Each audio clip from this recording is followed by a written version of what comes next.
Alors pour le prochain topo, nous sommes heureux d'accueillir le professeur Rurik Tombeau qui vient de Bordeaux, qui est généticienne, on va dire clinicienne et moléculariste.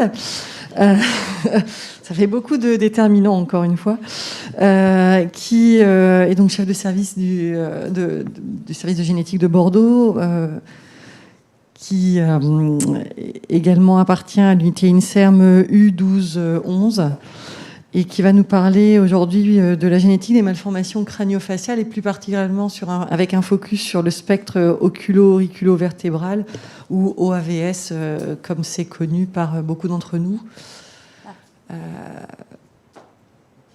y a un petit virus, en ce moment on est dedans, de toute façon. Si tu nous trouves un antivirus, on est preneur aussi. Ouais. Non, j'ai pas. Merci, donc une demi-heure.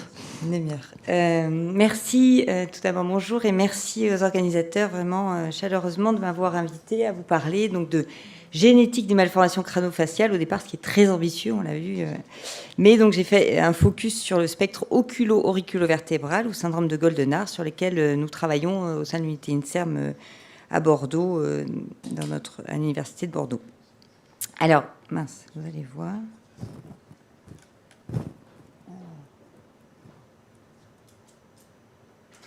Est-ce qu'il y a une manière plus simple d'avancer? Alors, j'ai fait une introduction sur l'embryologie et la migration de cellules de la crête neurale, mais je pense que là, on va pouvoir faire une révision très accélérée de ça, puisqu'on vient de voir ça pendant une demi-heure de manière passionnante. Donc, vraiment, voilà, 3 éléments majeurs qui vont concourir à la formation des structures crânio-faciales. C'est 1, la migration et la différenciation des cellules de la crête neurale, avec donc la formation du tube neural, ces cellules-là qui vont migrer dans les différents tissus au niveau crânial et du tronc. Donc ça, on en a bien parlé. La formation des arcs branchiaux, donc vous avez l'embryon avec ses arcs branchiaux, 5 arcs branchiaux, les 4 principaux, donc au sein desquels donc ils sont délimités par l'ectoderme à l'extérieur et l'endoderme à l'intérieur, et au sein desquels il y a des structures cartilagineuses, des vaisseaux et des nerfs qui vont concourir à la formation des structures crânio-faciales. À droite, vous avez donc l'embryon aussi donc en coupe sagittale, et vous voyez le premier arc branchial qui est vert, symbolisé en vert, et il va donner au niveau squelettique le cartilage de Meckel, qui va ensuite donner la mandibule et le maxillaire, et aussi les os de l'oreille moyenne, c'est-à-dire le marteau et l'enclume. Et puis l'arc branchial numéro 2 qui va donner plutôt les muscles de la face et puis l'étrier au niveau des os de l'oreille moyenne. Puis le troisième élément majeur, c'est la fusion des bourgeons faciaux. On en a bien parlé avec une iconographie qui n'est pas de moi, contrairement au docteur Creuset, effectivement, qui montre donc la morphogénèse de l'étage moyen du visage, avec donc si un défaut de fusion de ces bourgeons, qu'on a bien parlé, ça peut donner notamment des fentes labiales, labiopalatines. Donc avec ces 5 bourgeons faciaux. D'un point de vue moléculaire, on en a aussi pas mal parlé, et on a donc ces facteurs de transcription, vous voyez là-haut, justement, on revoit FGF8, donc Sonic Hedgehog, avec ce gradient antéro-postérieur qui existe, avec cette expression différentielle de ces différents facteurs de transcription. Et puis aussi, de manière intéressante, on a un gradient d'expression crânio-caudal qui notamment au niveau de l'acide rétinoïque. Et donc, c'est quelque chose qui va nous intéresser plus particulièrement par la suite, notamment sur le spectre OAV, avec donc une expression différentielle des enzymes de synthèse de l'acide rétinoïque, les RALDH, et puis les récepteurs de l'acide rétinoïque également, avec le cytochrome P450. Et en bas, vous voyez les différentes expressions des gènes OXA. Je ne sais pas si vous voyez. Ici, avec donc l'émergence des nerfs crâniens. Donc, évidemment, des phénomènes complexes qui vont concourir à la formation des structures crânio-faciales. Donc, pour ce qui est du spectre oculo-auriculo-vertébral, ah oui, ça c'est mieux, merci. Donc, c'est bel et bien une anomalie de développement des premiers et deuxièmes arcs branchiaux. Donc, ça va toucher les structures dont on a parlé au niveau embryonnaire. Sa première description a été faite par Maurice Goldenhar en 1952 sur un échantillon d'enfants. Donc, il y avait des anomalies oculo et auriculaire.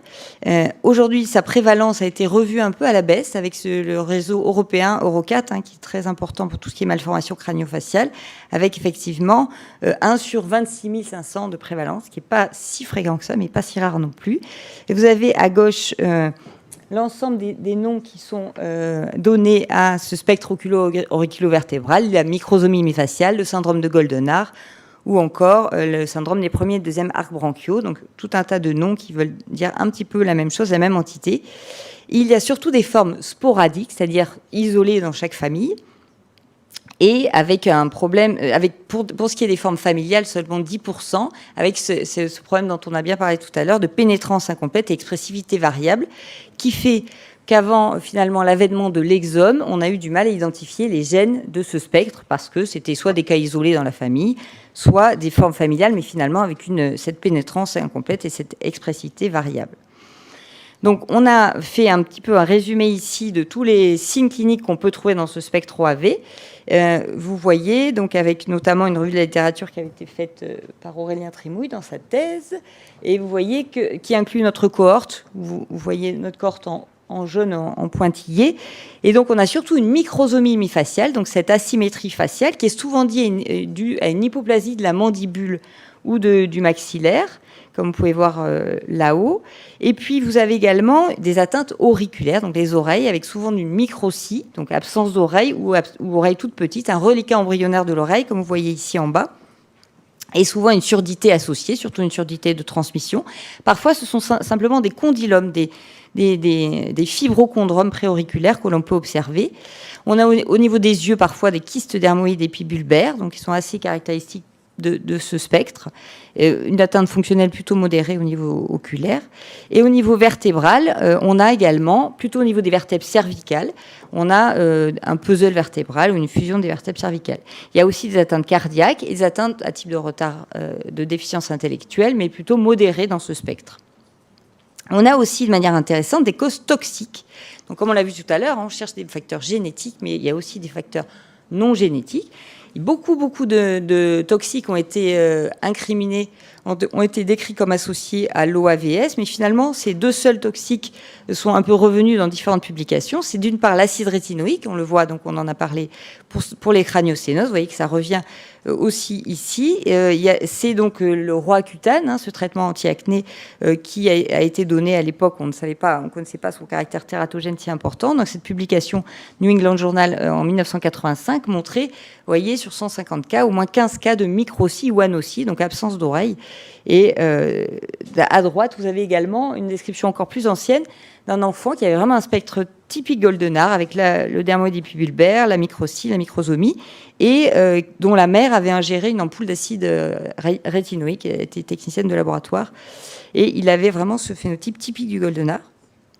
Et puis, en dessous, le mycophénolate mofétyle, qui finalement est plus récent de description, mais qui revient avec avec plusieurs descriptions de patients avec ces malformations un peu de type OAVS. Donc c'est un immunosuppresseur donné comme traitement en post-transplantation, et il inhibe sa forme active, l'acide mycophénolique inhibe finalement la synthèse des acides nucléiques, et par-delà sans doute a un effet bien sûr pathogène au niveau des structures crânio-faciales. Il y a aussi des causes environnementales, que je ne vous ai pas décrites là parce qu'on n'a pas aujourd'hui trop la pathogénie de ça, c'est-à-dire des enfants dont la mère a un diabète gestationnel. Parfois, on trouve effectivement des anomalies du spectre OAV, ou encore la gémellité. On voit que c'est chez les jumeaux, il y a plus, on en a parlé aussi pour les craniosténoses, on a une fréquence plus augmentée de OAVS.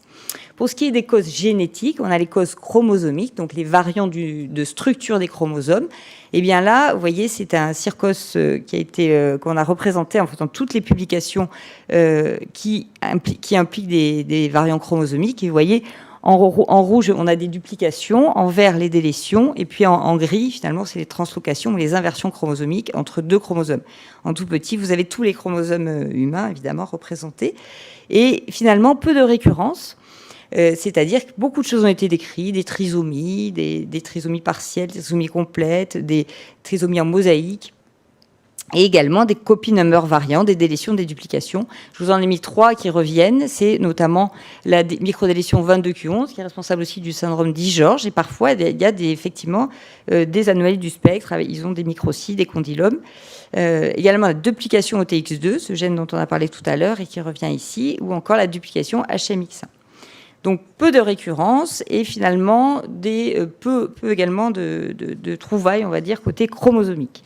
Et puis côté génique, effectivement, il a fallu attendre les exomes, le séquençage de tous les exons du génome, donc les premiers exomes, pour finalement décrire le premier gène par notre équipe. Nous avons décrit ce premier gène d'OAVS qui est MYT1 pour Myelin Transcription Factor, donc facteur de transcription impliqué dans la neurogénèse, ce qui n'était pas forcément évident au début, on voit comme étant impliqué, on va dire, dans l'OAVS.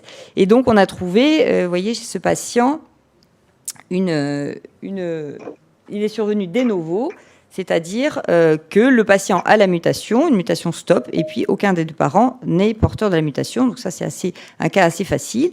Et puis complètement de ce côté, vous avez par contre une forme héritée avec un père qui a une forme plus modérée d'OAVS, moins facile à interpréter. Et puis nous avons répliqué cette trouvaille dans une cohorte brésilienne avec cette petite fille côté droit, là aussi avec une forme assez complète du spectre. Et puis récemment, une autre équipe a décrit, vous voyez en dessous, 2 patients avec des mutations dans MYT1, et dont un, de manière intéressante, le premier, là, n'avait finalement qu'une atteinte bilatérale des oreilles. Donc juste une microcie, pas d'atteinte des vertèbres, pas d'atteinte de microsomie hémifaciale. Donc vous voyez ce grand éventail finalement d'expression de ces signes cliniques et qui peut être un peu déroutant quand on cherche à avoir finalement des cohortes un peu homogènes pour essayer de déterminer les causes génétiques. On a utilisé le modèle poisson-zèbre pour essayer d'aller voir les cartilages crânio-faciaux. Donc vous voyez ici un contrôle, le poisson-zèbre en contrôle en bas, vous voyez, avec une coloration en bleu alcyan. On voit bien que le cartilage de Meckel et au milieu le cartilage cératoïal est très horizontalisé, vous voyez, par rapport au contrôle quand on injecte un morpholino, c'est-à-dire un ARN qui inhibe de manière transitoire, qui inactive transitoirement le gène MYT1, notre gène d'intérêt. Donc on a pu confirmer qu'on voit des anomalies crânio-faciales chez ces morphans dont on a inactivé le gène.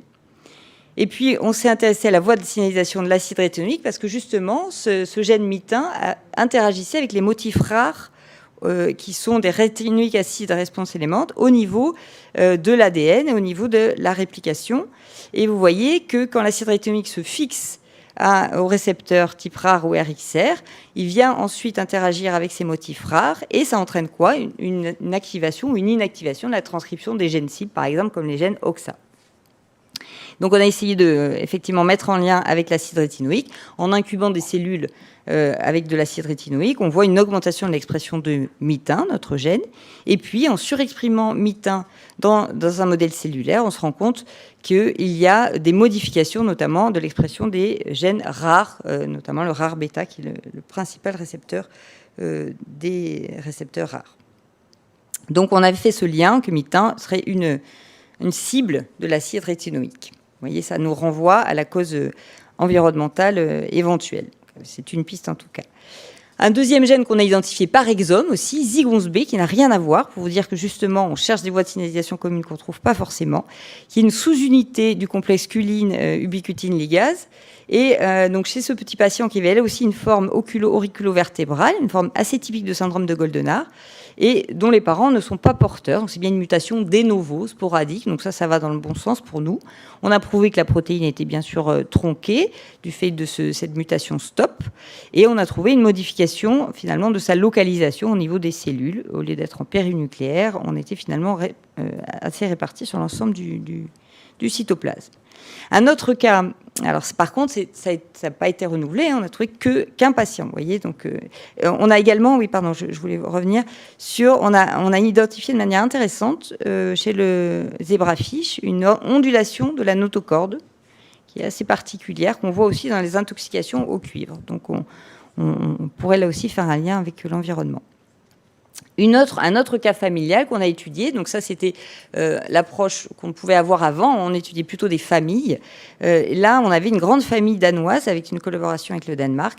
Et vous voyez, seulement les garçons sont atteints, avec des microcies assez majeurs, vous voyez, des oreilles très très mal formées, voire voilà, complètement de type reliquat embryonnaire.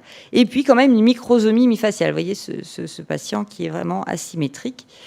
Et on a trouvé donc tous ces garçons. Donc, ce qu'on a fait, c'est qu'on a fait un exome donc des cousins les plus éloignés finalement, et on a comparé leur génome. On regarde quels sont les points communs finalement sur leur exome. Et puis on a trouvé une expansion d'alléline dans le gène ZIC3. ZIC3, c'est un gène d'hétérotaxie. Impliqué donc dans les hétérotaxies situs inversus ou les cardiopathies congénitales, donc a priori rien à voir avec l'OAVS, même si parfois il y a des atteintes cardiaques. Et là, c'était une expansion de 11 alanines au lieu de 10, donc a priori quelque chose qui n'était pas évident, d'autant plus qu'ici vous avez un tableau en bas qui montre la fréquence finalement. Les génomes AD, c'est une base de données pour lesquelles on regarde les témoins qui existent dans la population générale. Et quand on trouve une mutation ou un variant, on se dit qu'elle n'est pas forcément pathogène. Et effectivement, elle a été présente de manière très faible, hein, mais chez 0,2% des gens de la population, on va dire, générale. Et donc, on a essayé aussi d'avancer, de regarder dans notre cohorte, est-ce qu'il y avait d'autres patients. Et on a trouvé 6 patients qui avaient également cette expansion de 10 à 11 alanines. Alors, il se trouve que c'était des filles. Donc, les filles, vous voyez, dans cette famille, les femmes n'expriment rien, pas de microcie ou chose. Donc, c'était effectivement pas évident de pouvoir expliquer ça, mais on tient sans doute, bien sûr, un des facteurs dans cette famille de la microcie. On a fait quand même un génome. Alors, vous avez entendu parler, c'est-à-dire chez un autre des cousins, on a fait un génome pour être sûr qu'on ne loupait pas quelque chose, notamment sur le chromosome X. Pourquoi ? Parce que vous voyez clairement que là, c'est une transmission liée à l'X et on n'a rien trouvé d'autre. Donc, on est resté sur cette expansion d'alanine. Hein. Et quand on a bien regardé dans la littérature, on a trouvé ce modèle de souris sur lequel on avait inséré une cassette PGK Neo en amont du gène ZIC3. Et vous voyez, elle a clairement cette microsomie hémifaciale et cette microcie. Donc vraiment, d'ailleurs, dans le papier qui est assez ancien, on parle de syndrome de Goldenhar sur cette souris. Donc évidemment, on était heureux de voir ça. Et puis, dans la littérature, à droite, il y a eu aussi décrit un patient avec une hétérotaxie, donc c'est ce pourquoi le ZIC3 est impliqué aujourd'hui, et un spectre VACTERL, qui est un spectre malformatif qui peut avoir des points communs avec l'OAVS. Et c'était un garçon, lui, qui avait 12 alanines, donc c'est 10 le normal, 11 chez nos patients, et 12 alanines de novo chez ce garçon. Donc ça allait aussi dans le bon sens. Et puis il se trouve que dans notre cohorte d'OAVS, on a aussi trouvé un autre patient avec une expansion de 12 alanines. Donc ce qui en a fait effectivement pour nous la preuve que clairement ce gène, même s'il était impliqué dans d'autres malformations, et ce variant-là, sans doute dérégulateur, pas perte de fonction, était impliqué dans le spectre OAV, en tout cas la microcie de cette famille danoise. Et enfin, pour un autre gène qu'on a pu identifier récemment, le gène EYA3, qui est on l'a trouvé on l'a trouvé dans 2 familles complètement différentes, donc une collaboration avec l'Australie, donc ça c'était intéressant, chez des enfants vous voyez, 2 enfants donc, qui avaient des malformations auriculaires assez importantes, et dans la famille, parfois, la mère n'était pas porteuse alors qu'elle avait la mutation, mais son père, disons le grand-père des enfants, lui était porteur juste d'un PIT ou d'un TAG, c'est-à-dire une toute petite dépression, je ne sais pas si vous voyez là, j'ai du mal à montrer, mais... On a une petite dépression en haut de l'oreille, complètement à droite, et ça c'est assez discret, mais peut être peut être impliqué dans des syndromes comme le syndrome Bohr. Là aussi, on a fait un modèle de poisson zèbre, et là aussi, vous voyez des défects des cartilages crânio-faciaux chez le poisson zèbre. Alors, EYA3, c'est effectivement intéressant, on va le voir par la suite. Ce qu'on a fait, on a quand même fait un modèle cellulaire où on inhibe l'expression. On inhibe le gène EYA3 et puis on regarde, ensuite on fait de la protéomique, donc on regarde l'ensemble des protéines qui sont sur- ou sous-exprimées. Et donc on trouve plusieurs centaines de protéines sur- ou sous-exprimées. Et vous voyez, on a identifié des régulateurs assez majeurs, dont ces 4 gènes, dont le gène YAP1, qui lui-même est impliqué dans un syndrome, le syndrome Cobb avec colobome, fente palatine et surdité. Donc, de manière intéressante, là aussi, on sent qu'on voit des voies physiopathologiques communes. Et c'est vrai que YA, ce sont des protéines à activité tyrosine phosphatase qui sont coactivateurs des protéines 6 dont on a parlé aussi tout à l'heure pour la craniosténose.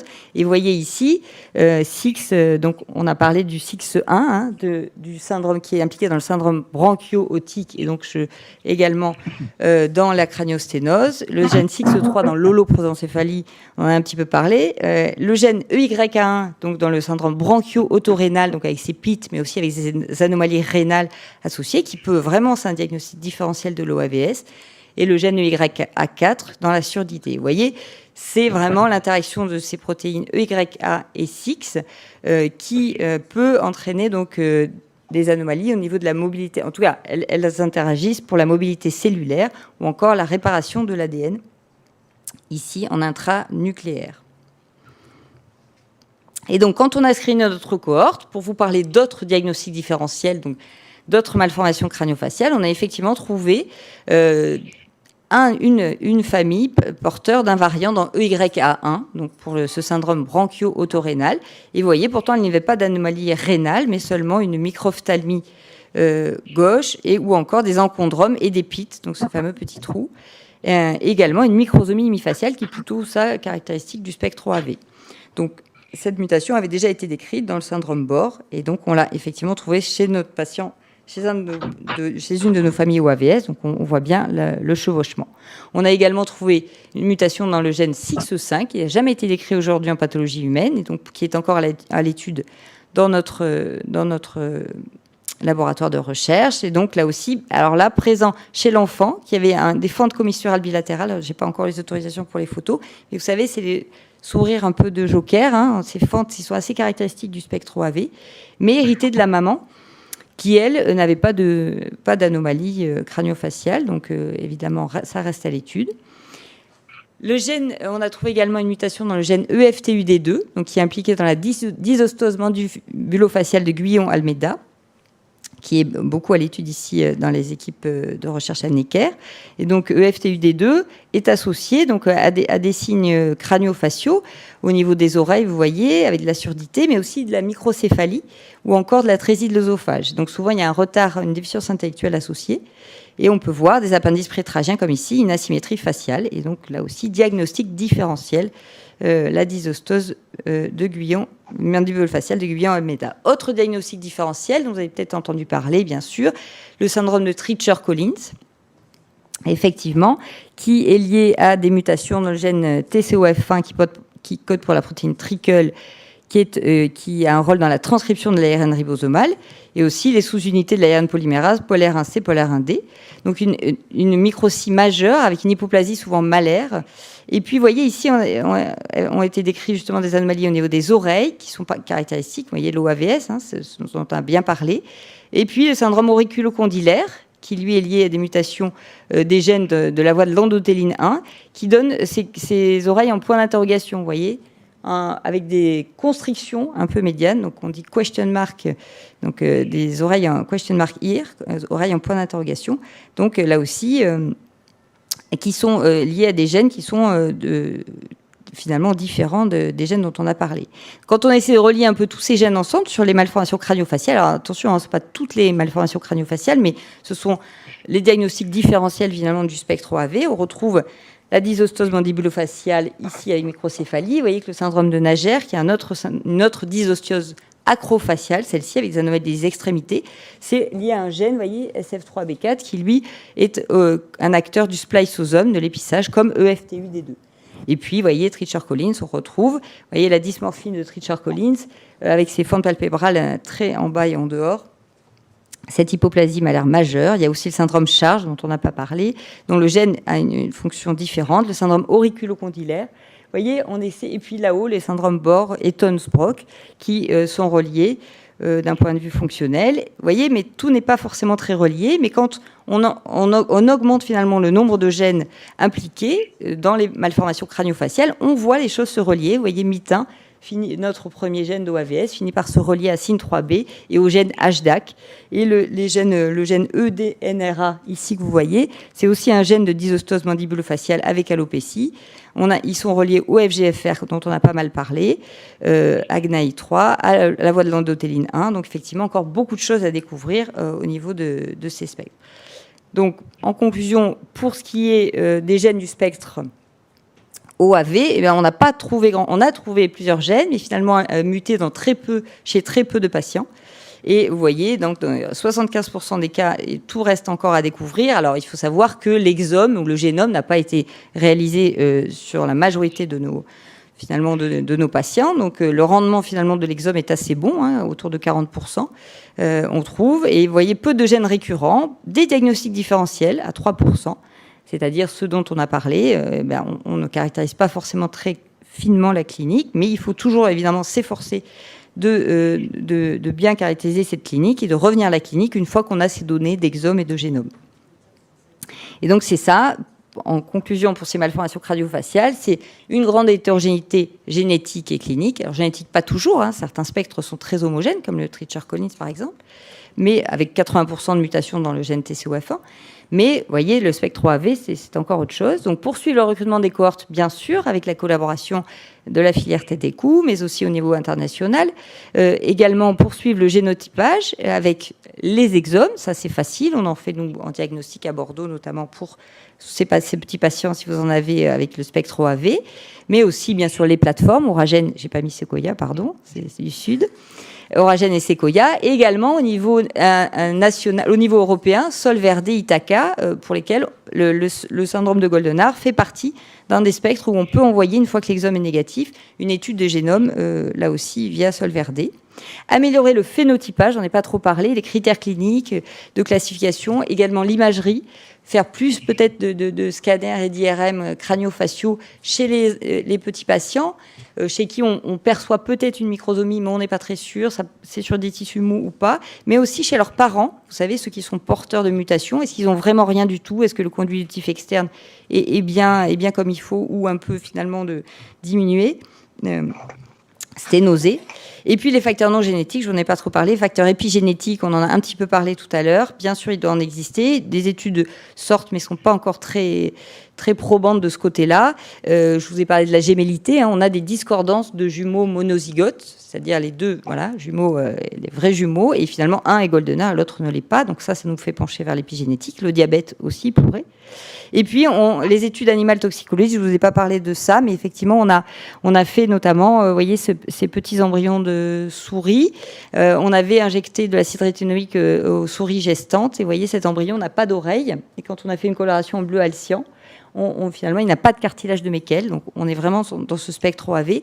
Et on est allé jusqu'à la protéomique, aller voir, comme tout à l'heure, je vous ai montré pour YA3, quels sont les gènes sur- et sous-exprimés.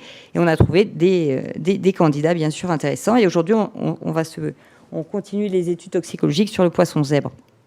Et puis, dernière chose, le centre Artemis Bordeaux, c'est un centre qui permet de recenser tous les toxiques, les expositions toxiques de la femme enceinte, et pour laquelle on a un questionnaire très détaillé. Donc, toute femme qui est porteuse d'un enfant avec malformation, que ce soit OAVS ou autre, finalement, bénéficie de cette expertise, de cette enquête toxicologique. Voilà, je remercie donc l'équipe INSERM U1211 Bordeaux, effectivement, et puis bien sûr tous les collaborateurs, les gens, les cliniciens et autres, avec qui on a déjà publié notamment ce premier gène MIT1. Je vous remercie.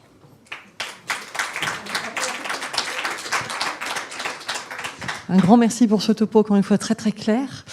On n'a pas de questions sur ces deux derniers topos et sur ton topo. Moi, j'avais une petite question qui peut, je pense, être dirigée à toutes les trois. On a vu l'apport des modèles animaux, on voit l'apport de l'exome, on voit l'apport de beaucoup de choses qui sont complémentaires. J'aurais voulu avoir votre avis sur le tissu à étudier. Parce que, c'est des malformations faciales, donc quel tissu serait le meilleur de votre point de vue à étudier, en sachant que, bien sûr, ce qui se passe pendant l'embryologie, c'est compliqué d'avoir un reflet après. Donc voilà, c'est...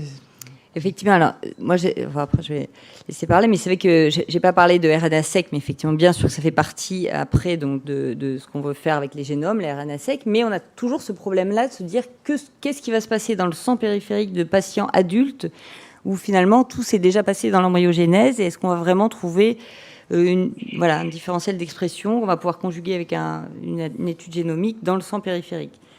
Je pense que ça se tente parce qu'on ne peut pas faire autre chose aujourd'hui. Alors, on a essayé de récupérer les petits cartilages des condylomes, mais finalement, c'est pas facile déjà à cultiver quand même. C'est possible, hein, mais là aussi, est-ce que finalement, une culture de chondrocytes va donner un différentiel d'expression qui pourra permettre d'expliquer le défaut de développement qui s'est passé au moment de l'embryogenèse? C'est pas évident. Après, je sais pas si... L'une d'entre vous... Oui, c'est évidemment. Non, moi je dirais que c'est vrai que pour les crâniocytoses c'est plus facile parce que la suture elle est pas fermée et enfin je veux dire, dès qu'il y a un bloc on peut toujours se retourner vers les neurochirurgiens pour éventuellement faire un transcriptome et du RNA sec, c'est des projets qui pourraient tout à fait, enfin qui sont à faire et à prévoir. Mais c'est vrai que j'avoue dans le cas de l'OAS c'est quand même très compliqué et je sais pas comment vous pouvez éventuellement après, je pense que par contre, le zébrafiche est le modèle le plus intéressant, à mon avis, parce que c'est déjà pour tout ce qui est crâniofacial. Enfin, moi, je travaille un petit peu sur le zébrafiche et j'avoue, c'est un modèle vraiment le plus intéressant actuellement pour tout ce qui est OAVS, crâniofacial, tricheur ou autre, pour démontrer quelque chose et confirmer la pathologicité. Je plaiderais peut-être en faveur du mésenchyme en général et de ses dérivés, et peut-être du tissu adipeux cervical qui est facile à mon sens à aller chercher et qui peut peut-être garder la trace des événements embryologiques. Ah oui. Merci. Ah oui, c'est une bonne idée ça. Encore un énorme merci à nos 3 orateurs de ce matin.